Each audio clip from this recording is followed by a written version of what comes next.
Hi ಎಲ್ರಿಗೂ ನಮಸ್ಕಾರ. ನೀವು ನೋಡ್ತಾ ಇದ್ದೀರಾ ನ್ಯೂಸ್ ಹಂಟ್ ಕರ್ನಾಟಕ. ನಾನು ನಿಮ್ಮ ಮಂಜುಗೌಡ. ಇರಾನ್, ಇಸ್ರೇಲ್, ಅಮೆರಿಕ ಈ ವಾರ್ನಲ್ಲಿ ಭಾರತ ತಗೊಳ್ತಾ ಇರುವ ನಿಲುವು ಏನು? ಭಾರತ ಮಾಡ್ತಾ ಇರೋದು ಸರಿನಾ ತಪ್ಪಾ? ಭಾರತ ಇರಾನ್ನ ಪರವಾಗಿದೆಯಾ ಅಥವಾ ಅಮೆರಿಕ ಇಸ್ರೇಲ್ನ ಪರವಾಗಿದೆಯಾ?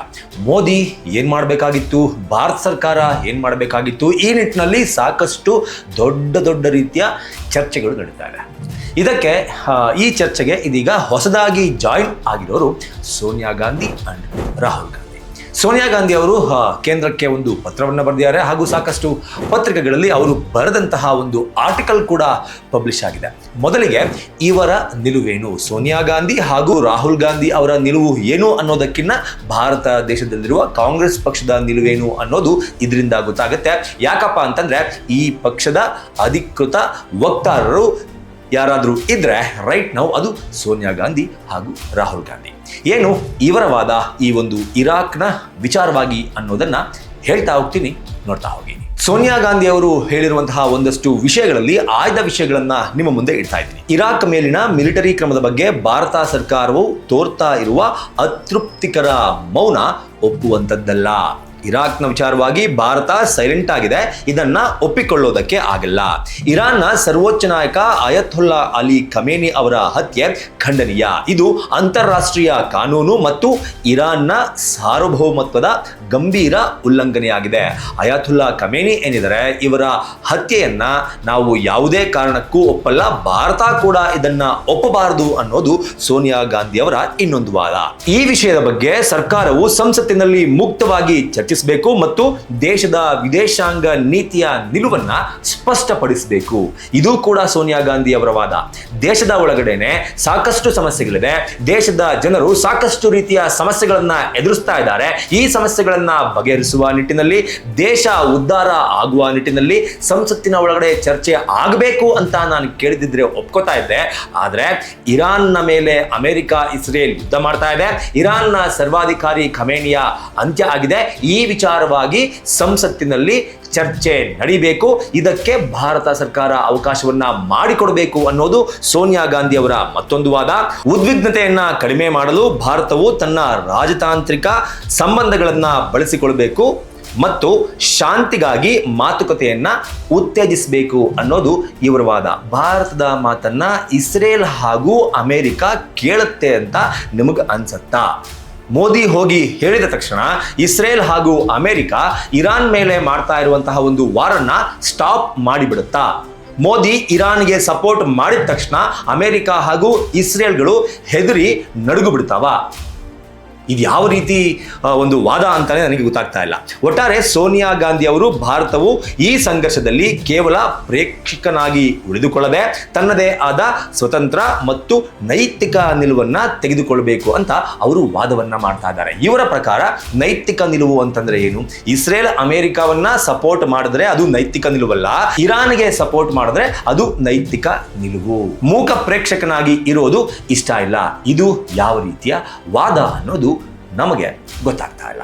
ಇದು ಕೇವಲ ಸೋನಿಯಾ ಗಾಂಧಿ ಅವರ ವಾದವಲ್ಲ, ಸೋನಿಯಾ ಗಾಂಧಿ ಅವರ ಈ ವಾದವನ್ನ ರಾಹುಲ್ ಗಾಂಧಿ ಕೂಡ ಒಪ್ಪಿಕೊಳ್ತಾ ಇದ್ದಾರೆ, ಅದನ್ನೇ ಪ್ರತಿಪಾದಿಸ್ತಾ ಇದ್ದಾರೆ. ಸೊ ಸೋನಿಯಾ ಗಾಂಧಿ ಹಾಗೂ ರಾಹುಲ್ ಗಾಂಧಿ ಇವರಿಬ್ಬರ ವಾದವನ್ನ ಇರಾನ್ನ ವಿಷಯದಲ್ಲಿ ನೀವು ನೋಡಿದ್ದಾಯ್ತು. ಇದನ್ನೀಗ ಸೈಡಿಗೆ ಇಡೋಣ. ಖಮೇನಿ ಹಾಗೂ ಸೋನಿಯಾ ಗಾಂಧಿ ಹೇಳ್ತಾ ಇರುವಂತಹ ಮಾತುಗಳು, ರಾಹುಲ್ ಗಾಂಧಿ ಹೇಳ್ತಾ ಇರುವಂತಹ ಮಾತುಗಳಿಗೆ ಹೋಲಿಕೆಯನ್ನ ಮಾಡಿ ನಾವು ನೋಡೋದೇ ಆದ್ರೆ ಅಥವಾ ನೋಡಿದ್ದೇ ಆದ್ರೆ, ಇದನ್ನ ನೀವು ಸರಿಯಾಗಿ ಗಮನಿಸಿದ್ದೇ ಆದ್ರೆ ವ್ಯತ್ಯಾಸಗಳು ಏನೂ ಇಲ್ಲ ಅನ್ನೋದು ನಿಮಗೆ ಗೊತ್ತಾಗುತ್ತೆ. ಒಂದೊಂದೇ ವಿಚಾರವನ್ನ ಹೇಳ್ತಾ ಹೋಗ್ತೀನಿ ನೋಡಿ. ಜಮ್ಮು ಮತ್ತು ಕಾಶ್ಮೀರದ ವಿಚಾರದಲ್ಲಿ ಆರ್ಟಿಕಲ್ 370 ರದ್ದು ಮಾಡಿದ್ದು ಖಮೇನಿಗೂ ಇಷ್ಟ ಇರಲಿಲ್ಲ. At a same time Sonia Gandhi, Rahul ಗಾಂಧಿಗೂ ಕೂಡ ಇಷ್ಟ ಇರಲಿಲ್ಲ. ಇದರ ಜೊತೆಗೆ ಇದೇ ಖಮೇನಿ ಗಾಜಾ ಹಾಗೂ ಪ್ಯಾಲೆಸ್ತೀನ್ನಲ್ಲಿ ಟೆರರಿಸ್ಟ್ ಆರ್ಗನೈಸೇಷನ್ಗಳು ಮಾಡಿದಂತಹ ಕೆಲಸ ಸರಿ ಅನ್ನುವ ವಾದವನ್ನ ಮಾಡ್ತಾ ಇದ್ದ. ಇಸ್ರೇಲ್ ಅನ್ನ ವಿರೋಧವನ್ನ ಆತ ಮಾಡ್ತಾ ಇದ್ದ. ಅದೇ ತರಹದ ವಾದವನ್ನ ಭಾರತದಲ್ಲಿ ಕಾಂಗ್ರೆಸ್ ಕೂಡ ಮಾಡಿತ್ತು. ಪ್ರಿಯಾಂಕಾ ಗಾಂಧಿ ಅವರು ಮಾಡಿದ್ರು, ರಾಹುಲ್ ಗಾಂಧಿ ಅವರು ಸಹ ಮಾಡಿದ್ರು. ಅಲ್ಲಿಗೆ ಈ ಒಂದು ವಿಚಾರದಲ್ಲೂ ಸಹ ಈ ಇಬ್ಬರದ್ದು ಒಂದೇ ನಿಲುವು. ನೀವು ಅಬ್ಸರ್ವ್ ಮಾಡ್ತಾ ಇರುವುದು ಸ್ಕ್ರೀನ್ ಮೇಲೆ ಪ್ಯಾಲೆಸ್ತೀನ್, ವಿ ಸಪೋರ್ಟ್ ಪ್ಯಾಲೆಸ್ತೀನ್ ಎನ್ನುವ ಒಂದಷ್ಟು ಬ್ಯಾಗ್ಗಳನ್ನ ಹಿಡ್ಕೊಂಡು ಒಂದಷ್ಟು ಭಿತ್ತಿಪತ್ರಗಳನ್ನ ಹಿಡ್ಕೊಂಡು ಇದೇ ಕಾಂಗ್ರೆಸ್ ದೇಶದ ಒಳಗಡೆ ಕೂಡ ಆವತ್ತು ವಿರೋಧವನ್ನ ವ್ಯಕ್ತಪಡಿಸುವುದರ ಜೊತೆಗೆ ಪ್ರೊಟೆಸ್ಟ್ ಅನ್ನ ಸಹ ಮಾಡಿತ್ತು. ಅಲ್ಲಿಗೆ ಖಮೇನಿ ಹಾಗೂ ಕಾಂಗ್ರೆಸ್ ಈ ವಿಚಾರದಲ್ಲೂ ಕೂಡ ಸೇಮ್ ಐಡಿಯಾಲಜಿಯನ್ನ ಇಟ್ಕೊಂಡಿದ್ರು. ಇನ್ನು ಪೌರತ್ವ ತಿದ್ದುಪಡಿ ಕಾಯ್ದೆ ಸಿಎಎಯನ್ನ ಇರಾನ್ನ ಸರ್ವಾಧಿಕಾರಿ ಆಗಿದ್ದಂತಹ ಖಮೇನಿ ಕೂಡ ವಿರೋಧ ಮಾಡಿದ್ದ. ಅದೇ ರೀತಿ ಇಲ್ಲಿ ಸೋನಿಯಾ ಗಾಂಧಿ, ರಾಹುಲ್ ಗಾಂಧಿ, ಪ್ರಿಯಾಂಕಾ ಗಾಂಧಿ ಸೇರಿದಂತೆ ಕಾಂಗ್ರೆಸ್ ಕೂಡ ಇದನ್ನ ವಿರೋಧ ಮಾಡಿತ್ತು. ಇದರ ಜೊತೆಗೆ ಬಾಬ್ರಿ ಮಸೀದಿ ಧ್ವಂಸ ಆಗಿದ್ದು, ಅದೇ ಜಾಗದಲ್ಲಿ ರಾಮ ಮಂದಿರ ನಿರ್ಮಾಣ ಆಗಿದ್ದು ಕೂಡ ಖಮೇನಿಗೂ ಇಷ್ಟ ಇರಲಿಲ್ಲ, ಅಟ್ ಎ ಸೇಮ್ ಟೈಮ್ ಕಾಂಗ್ರೆಸ್ಗೂ ಇಷ್ಟ ಇರಲಿಲ್ಲ. ಎಲ್ರಿಗೂ ಕೂಡ ಗೊತ್ತಿರುವಂತಹ ವಿಚಾರ, ರಾಮ ಮಂದಿರ ಉದ್ಘಾಟನಾ ಸಮಯದಲ್ಲಿ ಕಾಂಗ್ರೆಸ್ನ ಯಾವ ನಾಯಕರು ಕೂಡ ಆ ಒಂದು ಸಮಾರಂಭಕ್ಕೆ ಹೋಗಲಿಲ್ಲ. ಅದರಲ್ಲೂ ಮೇನ್ ಲೀಡರ್ಗಳು ಅಂತ ಕರೆಸಿಕೊಂಡಂತಹ ಸೋನಿಯಾ ಗಾಂಧಿ, ರಾಹುಲ್ ಗಾಂಧಿ, ಪ್ರಿಯಾಂಕಾ ಗಾಂಧಿ ಇವರು ಕೂಡ ರಾಮ ಮಂದಿರದ ಉದ್ಘಾಟನೆಗೆ ಹೋಗಲಿಲ್ಲ. ಉದ್ಘಾಟನೆಗೆ ಮಾತ್ರ ಅಲ್ಲ, ರಾಮ ಮಂದಿರ ಉದ್ಘಾಟನೆ ಆಗಿ ಇಷ್ಟು ವರ್ಷ ಆದರೂ ಸಹ ಇವತ್ತಿನ ತನಕ ರಾಮ ಮಂದಿರಕ್ಕೆ ಈ ಯಾರೂ ಕೂಡ ಪ್ರವೇಶವನ್ನ ಮಾಡಿಲ್ಲ ಅಥವಾ ವಿಸಿಟ್ ಅನ್ನ ಮಾಡಿಲ್ಲ. ಅಲ್ಲಿಗೆ ಈ ವಿಚಾರದಲ್ಲೂ ಸಹ ಖಮೇನಿ ಹಾಗೂ ಕಾಂಗ್ರೆಸ್ ಇಬ್ಬರ ಒಂದು ವಾದ ಒಂದೇ ಆಗಿತ್ತು. ಸೊ ಸೈದ್ಧಾಂತಿಕವಾಗಿ ಇರಾನಿನ ಸರ್ವಾಧಿಕಾರಿ ಆಗಿದ್ದಂತಹ ಖಮೇನಿಗೂ ಹಾಗೂ ಭಾರತದಲ್ಲಿ ಇರುವಂತಹ ಕಾಂಗ್ರೆಸ್ಗೂ ಇಷ್ಟೆಲ್ಲ ಮ್ಯಾಚಸ್ ಇರುವಾಗ, ಇಷ್ಟೆಲ್ಲ ಹೋಲಿಕೆಗಳು ಇರುವಾಗ, ಸೋನಿಯಾ ಗಾಂಧಿ ಹಾಗೂ ರಾಹುಲ್ ಗಾಂಧಿ ಇರಾನನ್ನ ವಿರೋಧ ಮಾಡೋಕೆ ಖಮೇನಿಯ ಹತ್ಯೆಯನ್ನ ತಪ್ಪು ಅಂತ ಹೇಳೋದ್ರಲ್ಲಿ ತಪ್ಪೇ ಇಲ್ಲ ಅಂತ ನನಗನ್ಸುತ್ತೆ. ಯಾಕೆ ಅಂತಂದ್ರೆ ಇಷ್ಟೆಲ್ಲ ಹೋಲಿಕೆಗಳು ಇವರಿಬ್ಬರ ನಡುವೆ ಇರೋದು ನಿಜ.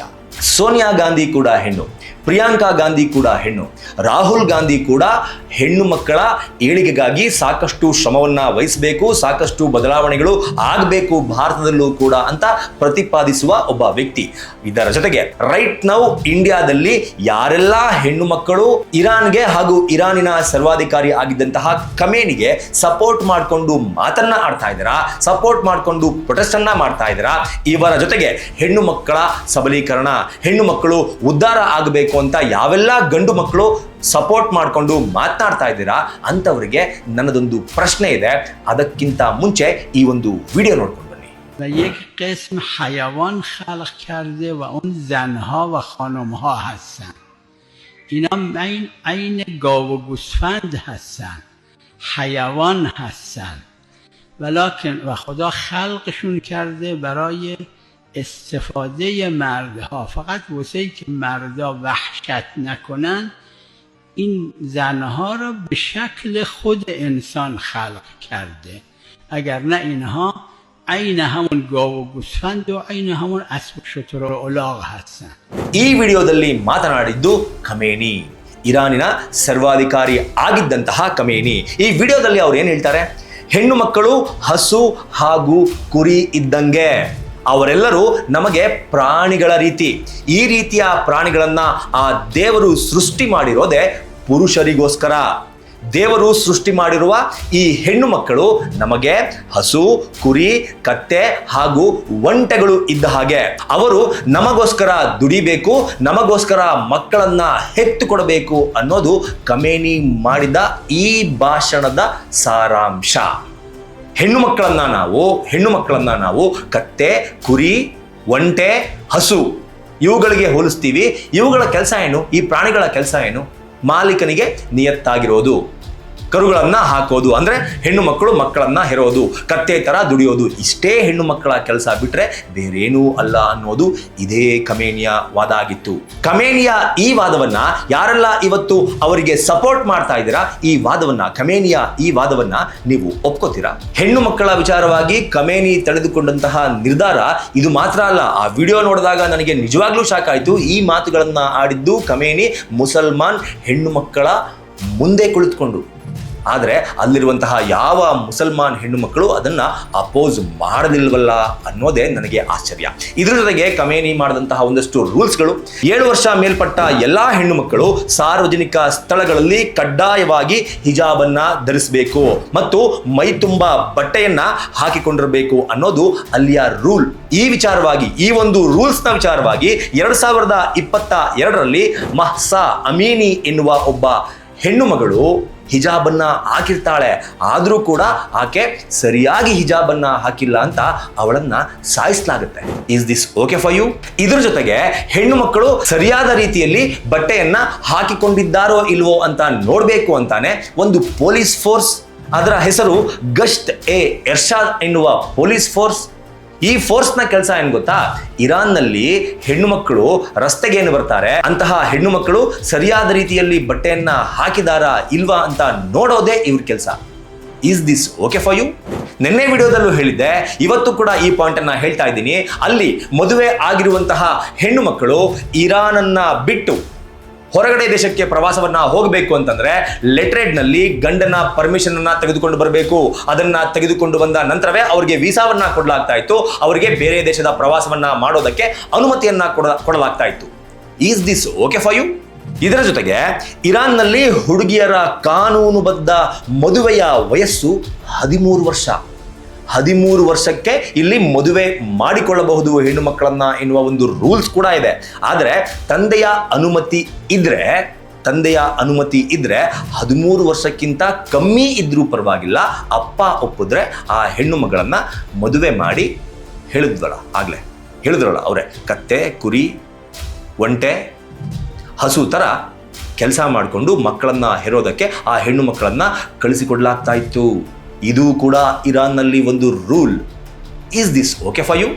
ಸೊ ಇಷ್ಟೆಲ್ಲ ನೀತಿಗಳ ವಿರುದ್ಧ, ಇಷ್ಟೆಲ್ಲ ಕಟ್ಟುಪಾಡುಗಳ ವಿರುದ್ಧ, ಇಷ್ಟೆಲ್ಲ ಕಾನೂನುಗಳ ವಿರುದ್ಧ ಅಲ್ಲಿನ ಹೆಣ್ಣು ಮಕ್ಕಳು ವುಮನ್, ಲೈಫ್, ಫ್ರೀಡಮ್ ಈ ಹೆಸರುಗಳಲ್ಲಿ ಇವತ್ತಿಗೂ ಸಹ ಹೋರಾಡ್ತಾ ಇದ್ದಾರೆ. ಆ ಹೆಣ್ಣು ಮಕ್ಕಳ ಹೋರಾಟ ನಿಮ್ಮ ಕಣ್ಣಿಗೆ ಕಾಣಲಿಲ್ಲ. ಹೆಣ್ಣು ಮಕ್ಕಳ ವಿರುದ್ಧವಾಗಿ ಇರುವಂತಹ ಈ ಕಾನೂನುಗಳು ನಿಮ್ಮ ಕಣ್ಣಿಗೆ ಕಾಣಲಿಲ್ಲ. ಹೆಣ್ಣು ಮಕ್ಕಳ ಸಬಲೀಕರಣಕ್ಕೆ ವಿರೋಧವಾಗಿದ್ದಂತಹ ಆತನ ನೀತಿ ನಿಮ್ಮ ಕಣ್ಣಿಗೆ ಕಾಣಲಿಲ್ಲ. ಆದರೆ ಭಾರತ ರೈಟ್ ನಾವು ತೆಗೆದುಕೊಂಡಿರುವಂತಹ ನಿರ್ಧಾರ ಮಾತ್ರ ನಿಮ್ಮ ಕಣ್ಣಿಗೆ ಕಾಣ್ತಾ ಇದೆ. ಯಾಕೆ? ಇದರ ಜೊತೆಗೆ ಇನ್ನೊಂದಷ್ಟು ವಿಚಾರವನ್ನ ನಿಮ್ಮ ಗಮನಕ್ಕೆ ತರಲೇಬೇಕು. ಪ್ರಪಂಚದಲ್ಲಿ ಒಟ್ಟಾರೆ 57 ಮುಸ್ಲಿಂ ರಾಷ್ಟ್ರಗಳಿದೆ. ಈ 57 ಮುಸ್ಲಿಂ ರಾಷ್ಟ್ರಗಳಲ್ಲಿ ಕೇವಲ 21 ಮುಸ್ಲಿಂ ರಾಷ್ಟ್ರಗಳು ಮಾತ್ರ ಇರಾನನ್ನ ಸಪೋರ್ಟ್ ಮಾಡಿಕೊಂಡು ಸ್ಟೇಟ್ಮೆಂಟ್ ಅನ್ನ ರಿಲೀಸ್ ಮಾಡಿದೆ. ಎಷ್ಟು? 57 ಮುಸ್ಲಿಂ ರಾಷ್ಟ್ರಗಳಲ್ಲಿ 21 ಮಾತ್ರ. ಮಿಕ್ಕೋರೆಲ್ಲ ಮಾತಾಡ್ತಾ ಇಲ್ಲ. ಯಾಕೆ ಮಾತನಾಡ್ತಾ ಇಲ್ಲ? ಅವ್ರು ಯಾಕೆ ಮಾತನಾಡ್ತಾ ಇಲ್ಲ ಅಂತ ನೀವು ಕೇಳ್ತಾ ಇಲ್ಲ. ಇರಾನ್ ಕೂಡ ಮುಸ್ಲಿಂ ಕಂಟ್ರಿನೇ. ಮಿಕ್ಕ 57ರಲ್ಲಿ 21 ಬಿಟ್ಟು ಮಿಕ್ಕ ಕಂಟ್ರಿಗಳು ಮುಸ್ಲಿಂ ಕಂಟ್ರಿನೇ. ಅಂತಹ ಮುಸ್ಲಿಂ ಕಂಟ್ರಿಗಳೇ ಇರಾನ್ ಮಾಡ್ತಾ ಇರೋದು ಸರಿಯಲ್ಲ ಎನ್ನುವ ನಿರ್ಣಯಕ್ಕೆ ಬಂದು ಇಸ್ರೇಲ್ ಹಾಗೂ ಅಮೆರಿಕಾನ ಸಪೋರ್ಟ್ ಮಾಡ್ತಾ ಇದೆ. ಇದ್ಯಾಕೆ ನಿಮ್ಮ ಕಣ್ಣಿಗೆ ಕಾಣಿಸ್ತಾ ಇಲ್ಲ? ಇದರ ಜೊತೆಗೆ ಮೆಕ್ಕಾ ಅಂದ್ರೇನು?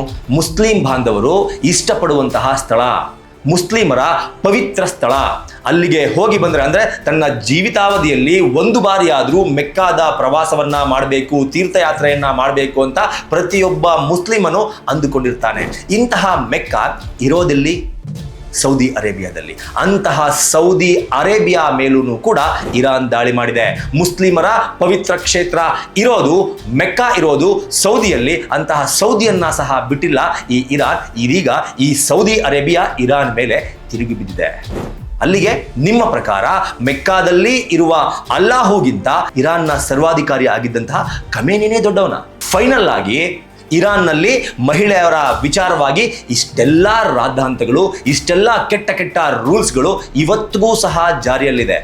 ಆದರೂ ಕೂಡ ನೀವು ಇರಾನನ್ನ ಸಪೋರ್ಟ್ ಮಾಡ್ತೀರಾ, ಅಲ್ಲಿನ ಸರ್ವಾಧಿಕಾರಿಯಾಗಿದ್ದಂತಹ ಖಮೇನಿಯನ್ನ ಸಪೋರ್ಟ್ ಮಾಡ್ತೀರಾ ಅಂತಂದ್ರೆ ಹೆಣ್ಣು ಮಕ್ಕಳ ವಿಚಾರದಲ್ಲಿ ಖಮೇನಿಗೆ ಇದ್ದ ನಿಲುವು ಹಾಗೂ ಹೆಣ್ಣು ಮಕ್ಕಳ ವಿಚಾರದಲ್ಲಿ ಕಾಂಗ್ರೆಸ್ ಅಥವಾ ಸೋನಿಯಾ ಗಾಂಧಿ, ರಾಹುಲ್ ಗಾಂಧಿ ಅವರ ನಿಲುವು ಕೂಡ ಒಂದೇನಾ ಅನ್ನೋದನ್ನ ನೀವು ಸ್ಪಷ್ಟಪಡಿಸಬೇಕು.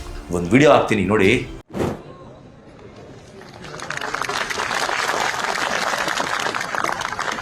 जनगण मन अधिनायक जय हे भारत भाग्य विधाता। पंजाब सिंध गुजरात मराठा द्राविड़ उत्कल बंगो विंध्य हिमाचल यमुना गंगा उछल जलधि तरंगो। ಈ ವಿಡಿಯೋ ಇಂಡಿಯಾದಲ್ಲಿ ತೆಗೆದಿದ್ದಲ್ಲ. ಜನಗಣ ಮನ ನಮ್ಮ ರಾಷ್ಟ್ರಗೀತೆಯನ್ನ ಹೇಳ್ತಾ ಇರೋದು, ಭಾರತದ ಫ್ಲಾಗ್ ಹಾರ್ತಾ ಇರೋದು ಪಕ್ಕದ ದೇಶವಾದಂತಹ ಅಫ್ಘಾನಿಸ್ತಾನದಲ್ಲಿ. ಅವರೂ ಕೂಡ ಇರಾನನ್ನು ಸಪೋರ್ಟ್ ಮಾಡ್ತಾರೆ. ಸೊ ಇಷ್ಟೆಲ್ಲ ಡೆವಲಪ್ಮೆಂಟ್ಗಳ ನಡುವೆ ಸೋನಿಯಾ ಗಾಂಧಿ ಅವರು ಹಾಗೂ ರಾಹುಲ್ ಗಾಂಧಿ ಅವರು ಮಾಡಿದಂತಹ ಈ ವಾದ ಎಷ್ಟರ ಮಟ್ಟಕ್ಕೆ ಸರಿ ಅನ್ನೋದು ನನಗಂತೂ ಗೊತ್ತಿಲ್ಲ. ನಿಮ್ಗೇನಾದರೂ ಗೊತ್ತಿದ್ರೆ ದಯವಿಟ್ಟು ಕಾಮೆಂಟ್ ಬಾಕ್ಸ್ ಮೂಲಕ ತಿಳಿಸಿ ಅಂತ ಕೇಳ್ಕೊತಾ ಈ ವಿಡಿಯೋನ ಮುಗಿಸ್ತಾ ಇದ್ದೀನಿ. ನಮಸ್ಕಾರ.